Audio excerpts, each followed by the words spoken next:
It's very fitting that on this day, which is a few days before the anniversary, the first year anniversary of my dad's transition, I think it's very fitting that we share this poem today. And it's from my latest poetry book, Homage. And Dad came to be with us here in 2018. And we had the blessing of him living here with us here in Mbasani Village at UAACC for 3 years.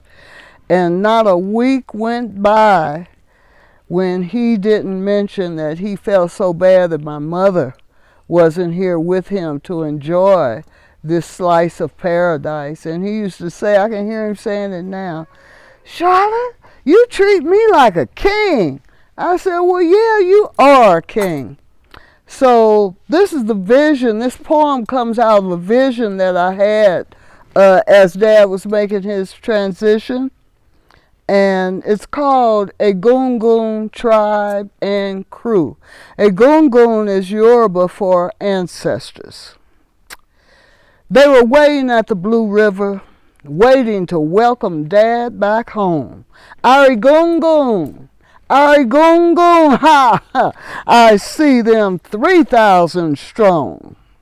They were waiting at that blue river with foaming crests of gold and white.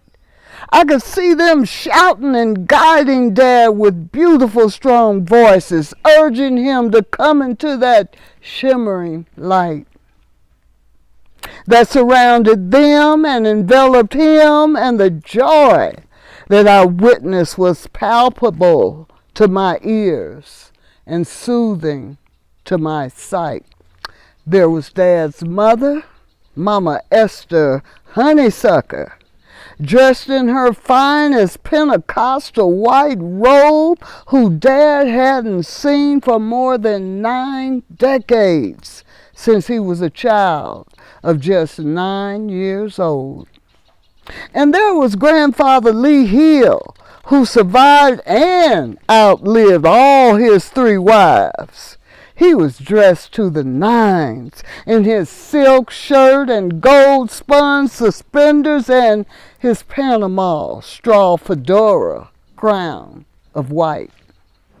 And there were Dad's sisters and brothers, 8 among the 3,000, singing, "Hey, those gates are open, our son, our brother.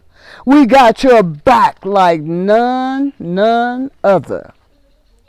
The jangling tambourines were backing those voices, and the drum sound resounded like centuries before. Everybody had smiles of joy and blessings as they stomped and sang and shouted out to welcome Dad home through those gates of those widely open doors.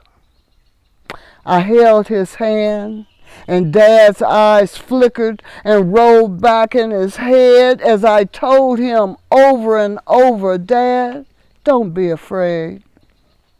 I held his hand and moaned and sang the ancient songs to him. And ancestor voices resounded as they sang, "Come on, Sterling Emanuel, we've been waiting for you. We got your back, we got your front. Heck, this is your clan and your crew." I know that time is irrelevant in spiritual matters. It's true. It seems all this happened at least 1,000 years ago, but the days have added up to have been just 32.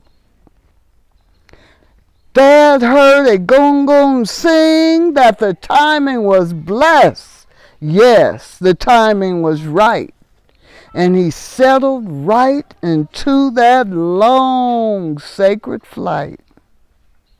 But before he closed his eyes and took his last and final breath, a huge swirling wind from Ioya blew right outside Dad's door, urging him, ushering him into new adventures on the other side of death.